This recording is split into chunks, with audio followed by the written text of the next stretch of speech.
It was a Tuesday evening in late October, the kind of evening where the city looks almost beautiful because of the rain, the streetlights blurring into soft orange circles on the wet pavement, and the traffic moving slowly as if the whole world had decided to take its time.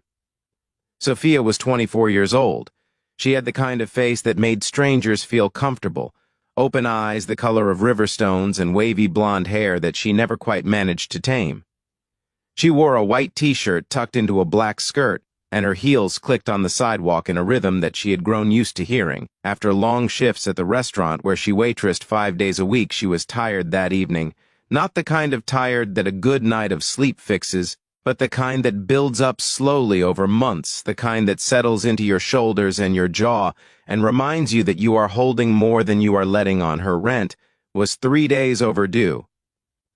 Her phone plan had been suspended that morning, and in the small leather coin pouch that she kept clipped inside her bag, there were exactly 14 gold coins, the tips she had collected from the lunch crowd, that she had been planning to count and roll and take to the bank before the end of the week. Those 14 coins were all she had. Until Friday, she had been walking toward the bus stop when she saw him. He was sitting against the wall of a stone building at the far edge of the block, slumped low with his knees pulled up and his back pressed flat against the cold surface. He was an old man, perhaps 70 or a little older, with a long white beard that had spread across his chest like winter grass and deep lines carved into his face that told you immediately that his life had not been simple. He wore a dark coat that had once been heavy and good quality, but had thinned with years of use, and beside him on the wet pavement rested a piece of torn cardboard on which someone, perhaps himself, perhaps a stranger, had written 2 words in large uneven letters: hunger and homeless. Sophia slowed down. She told herself she did not have enough to give.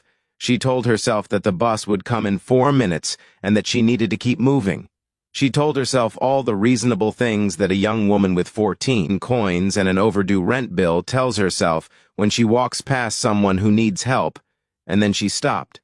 She crouched down in front of him, right there on the wet sidewalk in her good skirt and her work heels, and she looked at him, not past him, not around him, at him.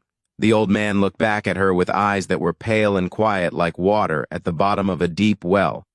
There was no performance in his face. No reaching, no asking. He simply looked at her the way very old people sometimes do, with a patience that has outlasted expectation. Sophia opened her coin pouch. She did not count them. She did not hold back a few for herself. She simply poured the coins, all 14 of them, into the palm of his weathered hand and held her own hands there for a moment underneath his, as if she wanted to make sure not a single one fell. The old man looked down at his palm, then he looked back at her. She said quietly, and she meant it, that she hoped he would get something warm to eat tonight. Then she stood up, straightened her skirt, and walked to the bus stop. She did not feel particularly heroic. She felt cold and a little hollow, and she was not entirely sure how she was going to manage dinner, but she walked with the particular lightness that comes from doing something you will not regret. That rare feeling of having spent yourself on something true. What Sophia did not know, what she could not have known, was that the old man's name was Harold Mercer. He was 72 years old.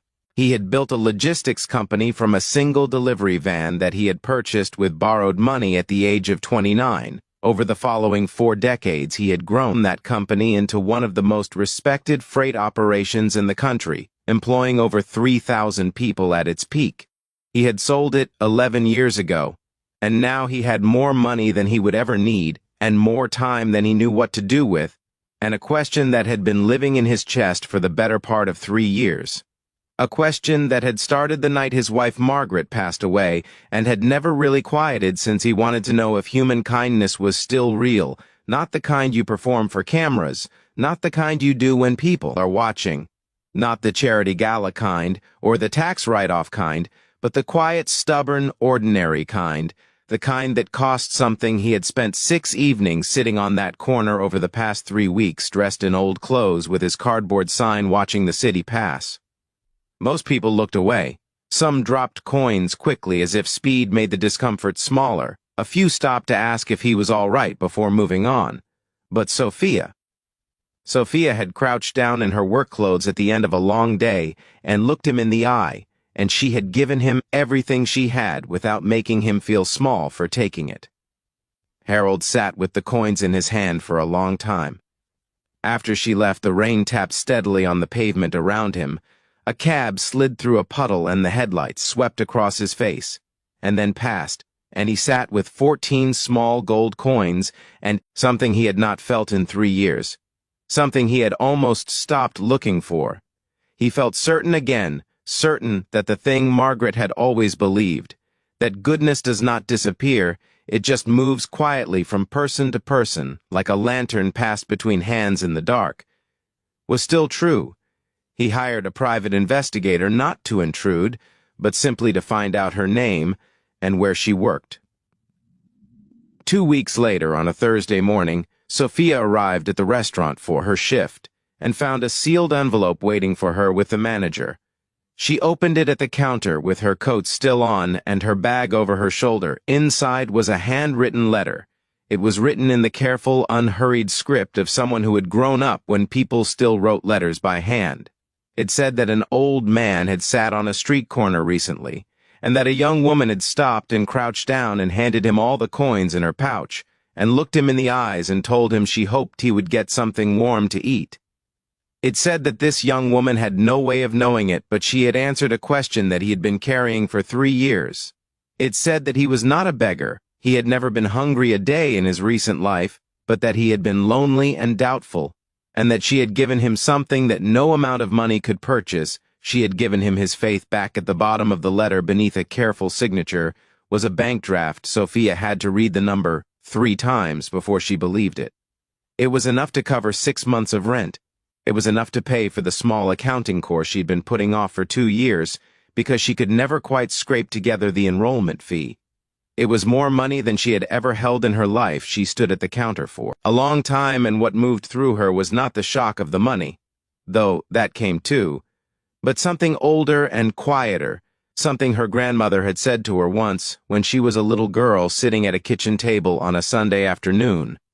Her grandmother had said that generosity is never wasted, even when no one sees it, even when it costs you, even when it makes no practical sense. It lands somewhere, it changes something and the world, though it may not show it right away, keeps a careful account.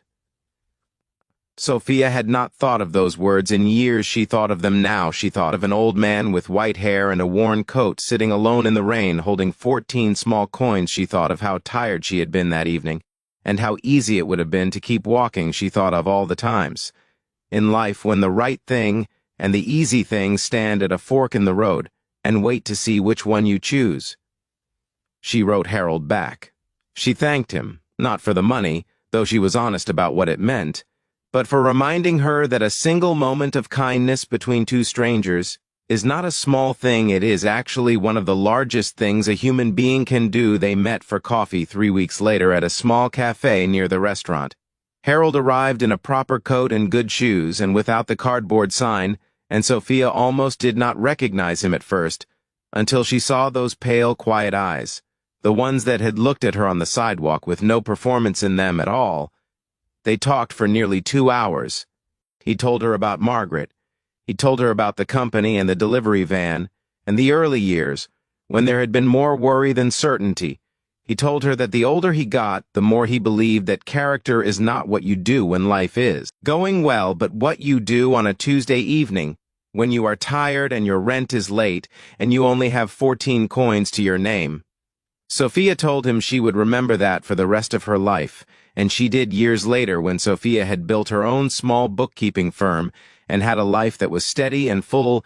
She kept a small glass jar on her desk. Inside it were 14 gold coins, not the original ones. Those had fed an old man's faith on a rainy October evening, and she liked to think they had gone on to do good things after that, but 14 new ones that she had set aside herself as a reminder that you never know what the person in front of you is carrying, a reminder that kindness given freely, even when it costs you, is never truly lost, a reminder that on any given Tuesday evening in any ordinary city in the rain, The world is quietly asking each of us a question, and the answer we give matters more than we know if this story touched something in you. If it reminded you of a moment when someone's small act of kindness changed your day, or your week, or maybe something larger, then please take a moment and give this video a like. Share it with someone you love, a friend, your sister, your neighbor, someone who needs a reminder today that goodness is still out there moving quietly through the world. Subscribe so you never miss a story like this one, and leave a comment below telling us about a time someone showed you unexpected kindness or a time you gave it. Your story matters too. We will see you in the next one.